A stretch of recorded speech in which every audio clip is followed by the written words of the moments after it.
Hello students.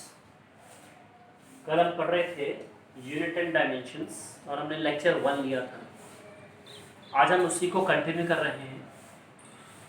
कल हम पढ़ रहे थे फिजिकल क्वांटिटी, फॉर्मूला, यूनिट और उससे हम डायमेंशन कैसे निकालते हैं। मैंने एक एग्जांपल लिया जैसे फोर्स। फोर्स का फॉर्मूला क्या होता है? Mass into acceleration. Unit mass की किलोग्राम और एक्सेलरेशन की मीटर पर सेकेंड स्क्वायर। तो आपको याद होगा कि मास को हम कैपिटल एम से डिनोट कर रहे थे, मीटर यानी कि लेंथ यानी कि एल, और अपॉन टाइम का स्क्वायर यानी पर सेकेंड स्क्वायर, तो टाइम की पावर -2। ये क्या होगा? इसकी डायमेंशन। दूसरा मैंने लिया था शायद प्रेशर। प्रेशर होता है फोर्स अपॉन एरिया। तो मैं डायरेक्टली बात करूं, इसकी यूनिट आप निकाल सकते हैं फोर्स की KG metre per second square upon KG metre per second square upon area होता है मीटर स्क्वायर। तो एक एम से एक एम कैंसिल हो जाएगा, ये नीचे से ऊपर जाएगा, तो उसकी जो यूनिट आएगी केजी मीटर -1 सेकेंड -2। हम यूनिट के बेसिस पे भी डायमेंशन बना सकते हैं। जैसे किलोग्राम होता है मास, एम मीटर, मीटर किस में मेजर होती है? लेंथ में, L -1, टाइम -2। ये प्रेशर की डायमेंशन। मैंने लिखा मोमेंटम। मोमेंटम P, याद होगा आपको, P इक्वल्स टू फॉर्मूला होता है मास इनटू वेलोसिटी। मास kilogram, velocity metre per second. तो अब मास का कैपिटल M और वेलोसिटी की अगर आप कल वाले वीडियो में देखेंगे तो LT-1, यहां से भी आप देखो केजी, मास, मीटर यानी कि लेंथ यानी कि L, और सेकेंड यानी T-1। ये डायमेंशन होगी मोमेंटम की। आप कोई भी एनर्जी ले सकते हैं, जैसे मैंने लिखा काइनेटिक एनर्जी, फॉर्मूला ½mv²। हम अगर पढ़ेंगे कि ये जो हाफ है ये एक डायमेंशनल कांस्टेंट है, इसकी डायमेंशन नहीं होती, यानी जितने भी न्यूमेरिकल वैल्यूज हैं उनकी कोई डायमेंशन नहीं होती। तो अगर मैं इसकी यूनिट रिप्रेजेंट करूं तो मास की किलोग्राम, ये वेलोसिटी का स्क्वायर, वेलोसिटी की यूनिट क्या होती है? मीटर पर सेकेंड, तो आप उसका स्क्वायर करोगे तो मीटर स्क्वायर पर सेकेंड स्क्वायर।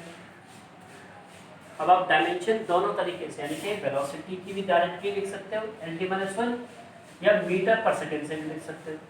अब देखिए किलोग्राम यानी कैपिटल है, मीटर का स्क्वायर यानी कि लेंथ का स्क्वायर L स्क्वायर, पर अपॉन टाइम का स्क्वायर यानी कि T-2। ये डायमेंशन हो गई एनर्जी की। अच्छा, आप कोई भी एनर्जी ले लेंगे, काइनेटिक, पोटेंशियल, कोई भी एनर्जी जिसका फॉर्मूला है, उन सभी की डायमेंशन इसी के बराबर आएगी। जैसे मैंने ले लिया potential energy mgh, mass, acceleration to gravity और हाइट। तो मास की unit kilogram, acceleration to gravity यानी कि एक्सेलरेशन यानी metre per second square, metre per second square, और हाइट, हाइट यानी कि डिस्टेंस यानी कि मीटर। तो मीटर यहाँ मल्टीप्लाई होगा तो मैं यहाँ मीटर स्क्वायर कर देता हूँ।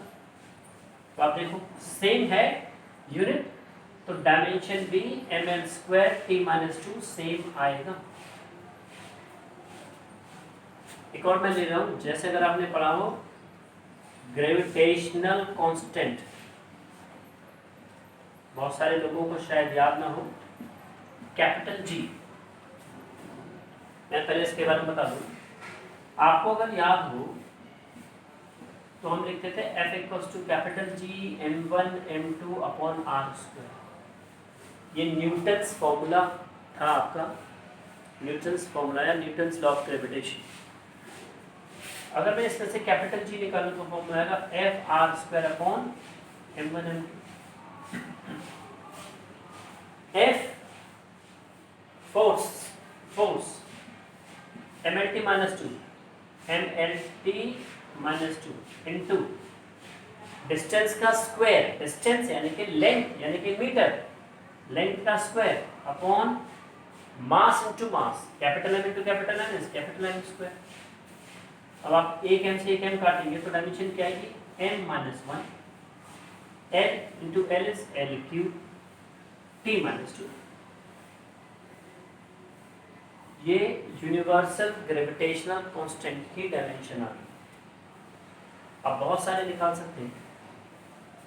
अगर आपको याद हो, एक्सेलरेशन ड्यू टू ग्रेविटी,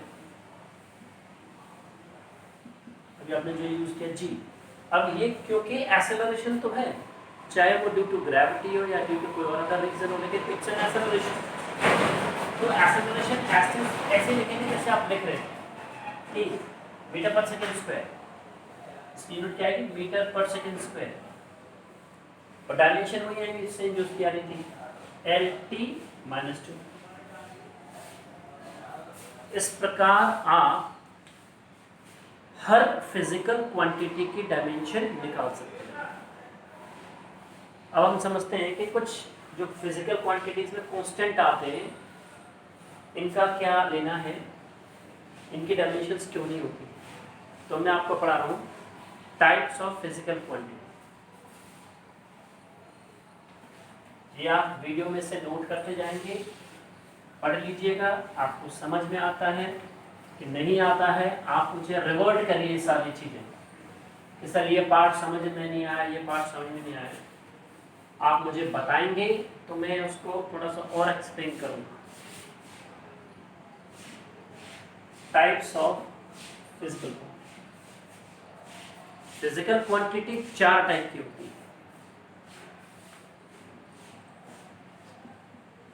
पहला है डायमेंशनल वेरिएबल, फिर डायमेंशनल कांस्टेंट, फिर डायमेंशनलेस वेरिएबल, और फिर डायमेंशनलेस कांस्टेंट। मतलब समझते, डायमेंशनल यानी ऐसी क्वांटिटीज जिसकी डायमेंशंस हैं, जितनी आपने अभी पढ़ी है सभी डायमेंशंस थी। वेरिएबल यानी वैल्यू भी चेंज हो सकती है, जैसे फोर्स की आपने डायमेंशन लिखी थी अभी, M L T minus two. अब फोर्स तो 10 न्यूटन भी हो सकती है, 50 न्यूटन भी हो सकती है, यानी कि उसकी डायमेंशंस भी हैं प्लस उसकी वैल्यू भी चेंज हो रही है। तो ऐसी सारी physical quantities which are having dimensions and their values vary, कुछ भी हो सकता है, distance, velocity, force, जो आपने पढ़ा है सब कुछ, pressure and so on।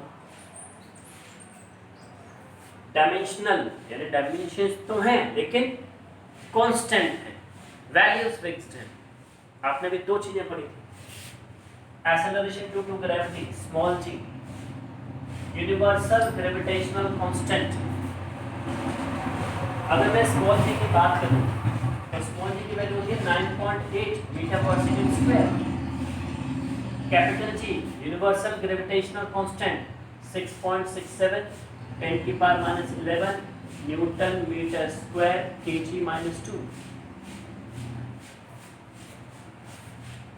इनकी वैल्यूज फिक्स है।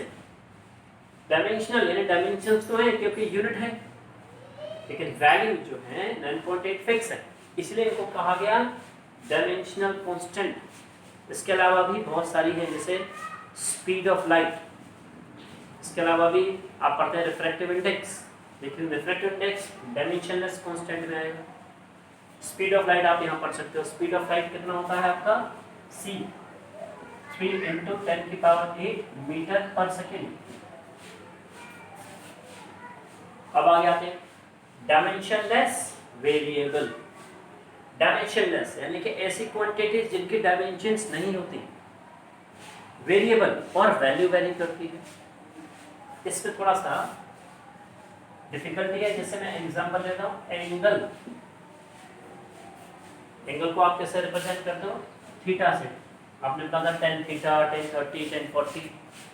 तो एंगल की वैल्यू तो वेरी करती है, 30 degree, 50 degree, 20 degree, 5 degree, value तो चेंज हो रही है, लेकिन किसी भी एंगल की कोई डायमेंशंस नहीं होती, इट इज डायमेंशनलेस। और बताइए, जैसे रिफ्रैक्टिव इंडेक्स, क्लास 10 में आपने पढ़ा था, एयर का रिफ्रैक्टिव इंडेक्स होता है 1, वाटर का होता है 4/3, ग्लास का होता है 3/2, आपने पढ़ा हुआ है। तो रिफ्रैक्टिव इंडेक्स की वैल्यू तो चेंज हो सकती है, कम ज़्यादा हो सकती है, लेकिन वैल्यू कैसी है उसकी? डायमेंशन, उसकी डायमेंशन नहीं। अब आ जाइए डायमेंशनलेस कांस्टेंट, यानी डायमेंशंस भी नहीं है प्लस उसकी वैल्यू भी कांस्टेंट है। जैसे न्यूमेरिकल फिगर्स 1, 2, 3, 4 डैश डैश, इनकी डायमेंशंस नहीं होती और इनकी वैल्यू फिक्स है, 1 1 है, 2 2 है, इसकी वैल्यू भी चेंज नहीं हो सकती। इसके अलावा आपने पढ़ा होगा पाई 22/7, डायमेंशनलेस है, कांस्टेंट है, फिक्स है। इनकी न तो कोई वैल्यू होती है न कोई इनकी यूनिट, सॉरी वैल्यू तो होती है लेकिन इनकी कोई यूनिट नहीं होती। ये 4 टाइप की क्वांटिटीज हैं। होप आपको इतना समझ में आ रहा होगा। लॉकडाउन पीरियड है, कर रहे हैं, सुरक्षित रहें। या पढ़िए इसको, वीडियो को स्टिल करके नोट्स बनाइए, जो मैं बोल रहा हूँ आप उसको एस्टेस नोट डाउन कर सकते हैं। और मुझे आप रिवर्ट में बताइएगा कि आपको इस तरीके से समझ में आ रहा है, तो मैं फर्दर अपनी वीडियोस को थोड़ा लेंथी रखूँ। अभी तो मैं शॉर्ट भेज रहा हूँ क्योंकि ये यूट्यूब पे डालने के बाद मैं आपको लिंक भेजता हूँ। तो जस्ट कन्वे मी कि आपको कैसा महसूस हो रहा है और आप इस तरीके से कर पा रहे हैं या नहीं कर पा रहे हैं। चलिए, आप ध्यान रखें अपना।